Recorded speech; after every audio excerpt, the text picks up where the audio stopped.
Welcome back to the Good, the Bad, and the Ugly, and today I have got Bandit SMGs. Bandit SMGs are most likely my favorite of the Bandit weaponry, and I think Bandit SMGs are generally pretty awesome.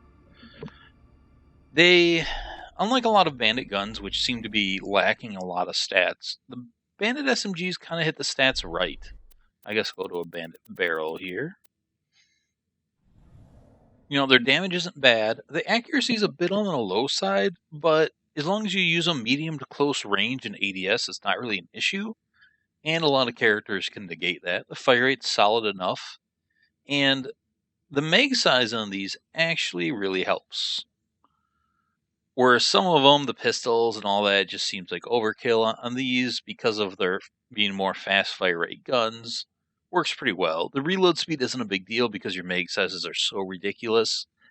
And a lot of characters have mag size skills, and when you apply these mag size skills to bandit mags, it's even more stupid because they're percentage based. Typically, there's some that are flat based. Nisha has one, but most of them are, 20% mag size to 93 is a lot more than a 20% mag size to 20. So Bandit SMG is pretty awesome in general. And I don't know what to think about the red text ones. I guess we're going to find out together here. So first one is a gun I quite like. We've got the Cu+ie Killer. The Cu+ie Killer is pretty much just a glitch gun with a voice. You have the extra magazine size, which all glitch guns have. And comparing it to your Hyperion barreled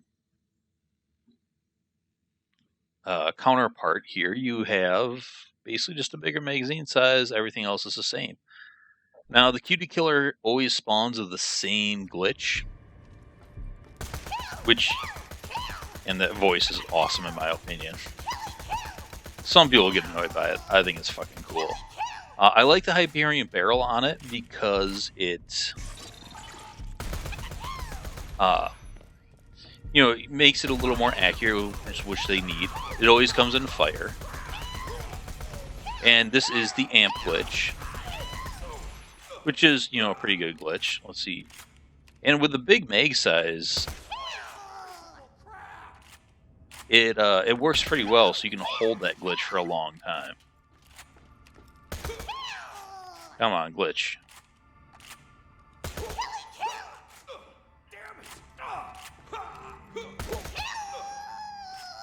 It's not gonna cooperate. This is why I don't love glitches. You can pre-roll them for like a boss fight, but it's only for that one mag. And they're just not reliable. Let's see. No, that's the amp one again, I think. I thought I saw the amp one go. I'm about to give up on it. No, that's the amp one again. Let's see if we can get the overload. Well, the other glitch is overload. It's apparently not going to do it for me. There we go. It's just one I don't like as much, but you can see here, it hits pretty hard. And because it fires slow, it remains pretty accurate. So that's the Cu+ie Killer. Not a bad gun at all. The accuracy, like I said, with the Hyperion barrel is pretty sweet on it, and the only kind of disadvantage is fire only, but that's not the end of the world. You can see it's pretty easy to keep on crit there, as you see those just rolling in. So pretty solid gun, and with 1/16 of the mag, you can shoot it forever. So next we have the Fast Talker. The Fast Talker is just pretty much a really fast Bandit SMG with a dull barrel, which is also pretty cool because with that kind of fire rate, you don't want recoil. And dull barrels reduce recoil. So you can see here you have increased accuracy, fire rate, and reload speed compared to a slicing shooter. And the skin's kind of interesting. It doesn't really stand out that much, but it's kind of nice. This is one of those shift reward guns. And you can just see this. That's just a crazy fire rate. And if you're still on the old consoles, here's the bad thing is this thing naturally, you won't even hit that fire rate. That reload is so fast too. Because you have a fire rate cap at 15 and 30, so you can't even hit this natural fire rate on the console. The old ones at least. The new ones, you can... Oh no, that's still gonna kind of cap you probably. So this is kind of a PC gun, but it's still damn good getting up to that 15 on those other ones. But yeah, that thing is damn freaking good. It's going to eat through a lot of ammo, but it's going to kill really fast too. SMGs have a big enough ammo pool, but that's not really an issue. And it's not like it has reduced damage. But you can see that recoil is so nice on it. You can just really keep it on target. And just burn through enemies. So, that's the first two. Let me clear my backpack here and get the other ones. Should have switched them as I went. What do we got here?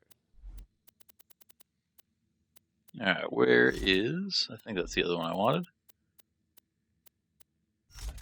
Alright, so the next gun we have is Marik's Mahal. And this is a corrosive only with a Loonshine.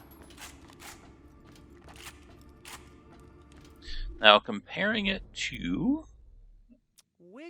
a regular blue one, you have reduced damage, increased fight rate, vastly increased magazine size.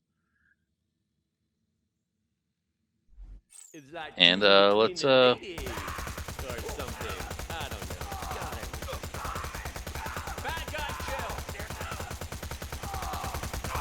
you go. It's there. You can see the dots there. He's got multiple dots. That's one of the special effects of this. Is it can apply other dots to enemies when you shoot it. I don't think the bullets actually change. I think it's just a dot. So I never see damage come up of another element. Just the dots, it looks like.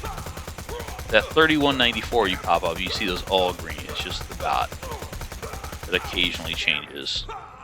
Not even that often, but I don't know. It's kind of interesting. It's one of those guns too. In the vanilla game, it kind of sucked because, again, corrosive locked. Only, you can see here, you don't see anything but corrosive shooting out, but occasionally they'll catch different dots.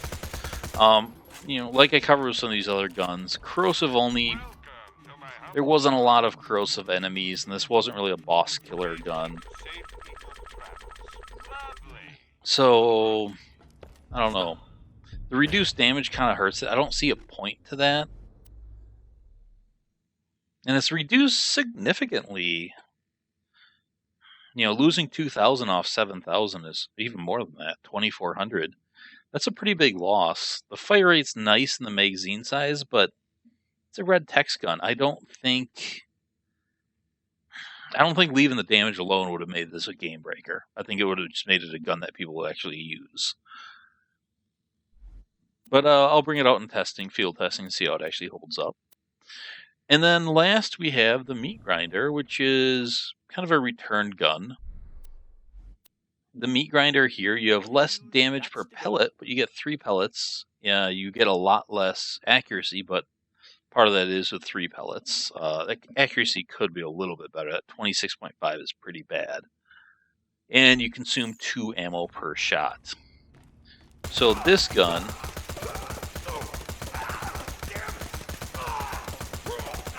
you can kind of see the problem. Why am I seeing corrosive stuff pop up? Is that left over from the other gun somehow carried over for a bit? You can see here, it's just the accuracy is so bad, you really need to be close range with this gun. Now, if you can clean up that accuracy, like many characters can, Jack, Aurelia, and stuff, it makes it into a pretty decent SMG.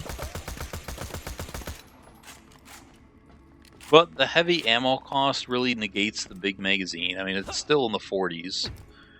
But it's not the fastest. The accuracy's bad. It's kind of like the Bone Shredder in BL2, which wasn't a great gun. And they kind of fixed the Bone Shredder by putting out the Tattler. And even the Tattler wasn't very good at first, but eventually after a couple of buffs, it became really good. And I really wish this would have been closer aligned with the Tattler. I don't see a need to make it cost 2 ammo per shot, especially with this accuracy. If it had higher accuracy, if it was in the 50s or 60s, I can see it, and that'd be fine. But using that extra ammo consumption with its poor accuracy, it's just not that spectacular. I guess the fire rate's not bad. I was just used to, after shooting the fast talker, everything feels slow. But the meat grounder, I've tried to really make it work with other characters, and it's just there's always better stuff to use. It's kind of one of those guns. It's not terrible by any means. But it was also hard to farm at first because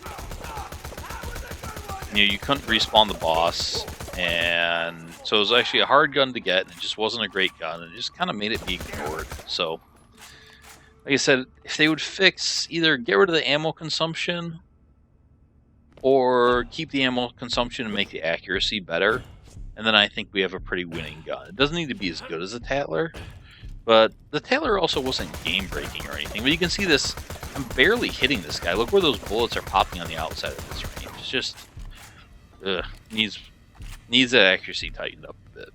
I think that's the main thing. I'll leave the ammo consumption alone if you just let me hit some enemies with it. If you hit fire here, and look at that. You're not hitting shit with that. Fucking Steam. And that's all over the place. Even if I ADS, let me find a clean wall here. I'll go hit this one. Look at that. That's even with ADSing. That's a ridiculous spread. I mean, Jacob's shotguns are more accurate than that by a long stretch. So, yeah. Just needs to be tighter, and I think this is really good. So, Bandit SMGs and all, none of them are that exciting, but, well, maybe the fast talker is. That fire rate, that's something special. Then you have, the cutie killer. I just fucking love it. I think it's fun as hell. The meat grinder, you can, like I said, you can kind of make it cool, but it's one of those guns, like, you can fix it with those accuracy buffs with characters like Jack and Aurelia, but you're always kind of going to be better off with shotguns than something like this. That's kind of the sad thing about it. The spread is too really wide for Athena to be great with it. And yeah, no one really thrives with this thing. And they could have made it really cool because in Borderlands 2 they made the Tattler. Once again, so yeah, in the Marik's mouth, just leave the damage alone and it's pretty cool. So yeah, they're kind of close. None of them really hit it out of the park, except maybe the fast talker. But being shift reward only, so you can only ever get one of them. That whole loyalty shifting was kind of tough. You can't farm it for good parts. You can't. I don't know. That stuff's kind of tricky. I don't know exactly what to think of it. Like, I like the fact that they did stuff like that, but if you could get one per character, maybe it would help. So you could at least have a chance of getting some better versions. But only getting that one it's a tough pill to swallow. So, yeah. That's it for this. Let me know what you guys think of the Bandit SMGs, and I will see you all later tomorrow when I go test these out in the wild. So, that's it. Thanks for watching. Bye.